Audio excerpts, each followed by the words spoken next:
Obrigada por tudo, mãe. Página 46 do livro Carreira Saudável. Olá, você está nos 7 minutos diários. O tema aqui, mundo do trabalho. A pauta, carreira saudável. Essa frase está na página 46. Eu coloco lá, obrigado por tudo, mãe, porque no episódio anterior eu conto um pouquinho da minha história com a minha mãe. E hoje eu vou falar um pouquinho da minha história com meu pai. E a gente está no capítulo 2 que traz essa reflexão sobre como a nossa ancestralidade precisa ser acolhida na nossa narrativa, no nosso posicionamento profissional, porque não é olhando para isso que isso não vai influenciar. Nós somos a continuação de uma história que começou lá atrás.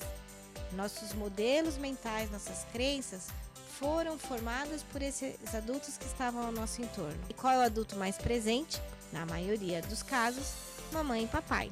Então vamos lá, página 46. Se você não tem o livro, está disponível na Amazon e nas principais livrarias, tá bom? Eu vou deixar o link aqui na descrição, caso você queira comprar ou avaliar o livro. Gente, avalia. Ele não virou best-seller por acaso. Então, assim, as avaliações são muito bem-vindas, tá bom? Então vamos lá.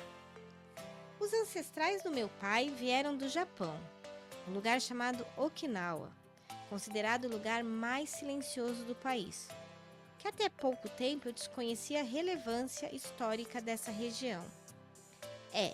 Meu pai realmente é um homem silencioso, de poucas palavras. Eu neguei minha origem nipônica a maior parte da vida.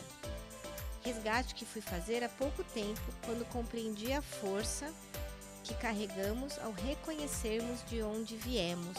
Estou aqui já na página 47. Eu já comentei aqui na leitura, meus pais se divorciaram, eu fiquei com a minha mãe. E é claro que eu fiquei muito mais próxima à cultura dela, à família dela. E aí, em algum momento, a gente fala, opa, tem o pai também, como se faltasse um pedaço. Então, eu fico sempre imaginando assim, nós temos duas grandes asas, pai e a mãe. Se a gente não tem um bom vínculo com essas duas asas, a gente não vai voar. Então, chega uma hora que a gente tem que olhar para isso. Para quem é cristão, tá lá, nos 10 mandamentos, honrar pai e mãe. Então, a gente pode falar dessa coisa aqui, da responsabilidade da gente acolher nossos pais do jeito que eles são, não nos cabe julgá-los e muito menos excluí-los, que eu acho que foi uma coisa que eu fiz e muita gente faz. Na hora que os pais se separam, a gente acaba indo mais para um lado e mais para o outro, e aí chega na maturidade, a gente sente que está faltando um pedaço da história, um pedaço da nossa asa, e aí foi quando eu parei para olhar, falei, vamos fazer essa conexão. E aí que eu fui descobrir a história de Okinawa, que Okinawa não era do Japão, Okinawa era um país independente, e aí ele foi anexado de forma não espontânea ao Japão, tiveram que abrir mão da sua cultura, da sua religião, e aí eu só olhando todo esse contexto dentro de mim, como isso reverbera dentro de mim, e aí tudo que aconteceu com Okinawa na Segunda Guerra, pela posição geográfica, está totalmente virado para a China. E aí eu falei, gente, eu vou virar uma especialista de Okinawa, mas é claro que não, são séculos e séculos de história, realmente eu precisaria muito mais tempo para me debruçar. Mas o que eu fiz? Esse livro aqui, que estamos lendo juntos, eu lancei ele no Japão. Falei, não, uma forma de eu ir resgatando e reconhecendo essa metade minha que ficou em algum canto, lançando o livro lá. E estando lá em Nagoya, o lançamento foi em Nagoya, nunca tinha ido para o Japão. Visitei Tóquio, visitei Kyoto, passei por Osaka.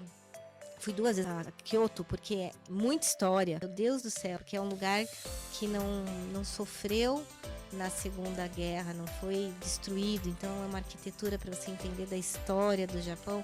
Aí você descobre que, como o Brasil tem vários Brasils dentro, Japão também, cada lugar que eu falei, gente, parece que a gente foi para outro canto. E sim, peguei um aviãozinho e fui para Okinawa conhecer de onde tinham vindo os meus ancestrais. Tem toda uma questão do sobrenome, que isso aí daria um outro livro, porque exatamente meu sobrenome não é Toyama. Meu bisavô, quando veio para o Brasil, enfim, por uma questão de desembarcar aqui, uma questão dele ser menor de idade, ele abriu mão do sobrenome dele, a Kamini, e assumiu Toyama. E aí estamos nós aqui todos Toyama, não exatamente sendo Toyama, nós éramos a Camine, enfim. E aí você vai olhando tudo isso, colhendo e falando, gente, como essa história ficou décadas e a gente não fala sobre isso. E aí eu comecei a me aprofundar nisso. E agora confesso que eu tenho que agora fazer meio que um equilíbrio. Agora eu preciso entender um pouquinho mais sobre a minha história luso-portuguesa da minha mãe. Mas deixa eu terminar esse pedacinho aqui, ou não? Não vou falar correndo aqui. A parte que eu falo que meu pai é um homem incrível, eu não vou fazer aqui correndinho. Porque lembra, nossa conversa aqui tem 7 minutos, mas ela é diária. Então a gente vai continuar aqui falando do meu pai no nosso próximo encontro sobre carreira saudável, tá? Encerro o episódio desejando que você faça boas escolhas, pois uma carreira saudável, sim, depende delas, tá bom? Até o próximo. Até amanhã.